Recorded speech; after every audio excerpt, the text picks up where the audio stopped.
African Americans have formed a rich part of the tapestry of Greenwich Village history since the 1600s, when freed African slaves were the first non-native settlers of the area, through the 19th century when Greenwich Village contained New York's largest African American community, to the 20th century when the neighborhood's radically integrated cafes, clubs, and performance and gathering spaces attracted an unrivaled array of African American artists, writers, musicians, and civil rights leaders as both residents and visitors. What follows are just a few of the sites connected to that rich history.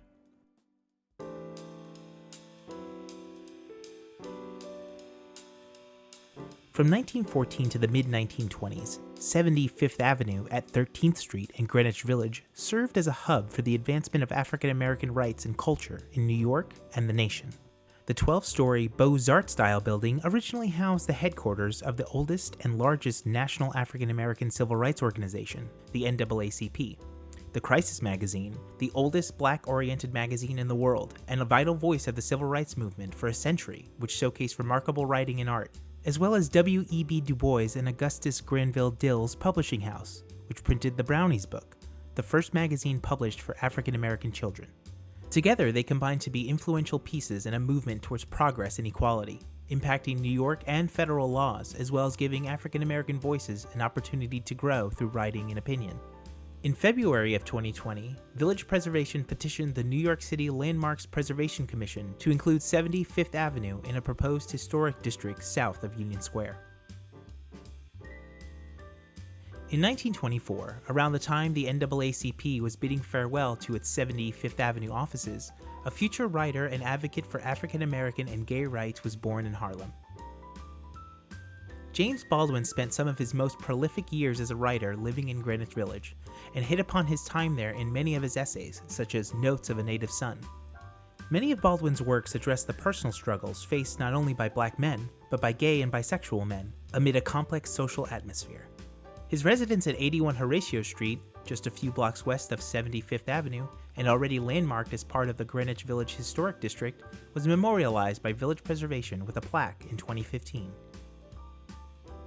Civil rights for both African Americans and the LGBTQ community often ran parallel to each other.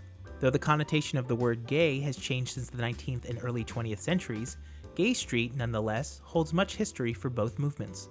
The street was predominantly African American in the 19th century and known to be home to many musicians. Until 1995, it was the home of William Kunstler, the civil rights lawyer who represented Martin Luther King Jr., the Freedom Riders, the Chicago Seven, the Black Panthers, and many other activists who were vital to the social transformations of the 1960s. While the street's name's origin predates the current use of the word gay, its serendipitous proximity to the Stonewall Inn brings about a powerful connotation and serves as the inspiration for the continued fight for equality for all. Historical significance often comes in short bursts, their impact a ripple that extends through the community for generations to come. At 175 McDougal Street, the stay of suffragist Sarah Smith Garnett was brief, but her legacy remains powerful. She became the first female African American principal in the New York City school system and founded the Equal Suffrage League, the first suffrage organization dedicated to the suffrage of black women. Moments such as these are captured by Village Preservation in order to demonstrate the hidden stories of Greenwich Village and preserve the progress that many African Americans fought and died for.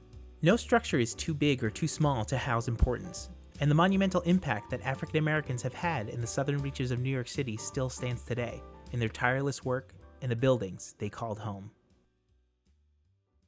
Village Preservation was founded in 1980 to preserve the architectural heritage and cultural history of Greenwich Village, the East Village, and NoHo. Village Preservation is a leader in protecting the sense of place and human scale that define the village's unique community. For more information regarding the impact of African Americans in the village, please visit villagepreservation.org.